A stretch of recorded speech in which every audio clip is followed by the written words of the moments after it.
So I forgot to talk about this, but the actual heartburn, the only thing that I've been very lucky because the other pregnancy that ended in a loss, I had actual heartburn. This one, I only had a feeling of like burning sensation here.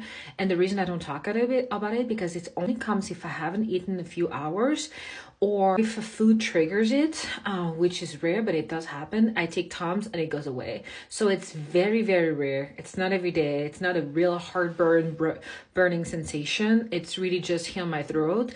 And honestly, I haven't felt it in maybe a week or two now. So I've been lucky, but I know heartburn is a pretty common symptom of pregnancy. But I personally, my heartburn have been totally fine. And they have been rare, so that's why I forget to talk about it.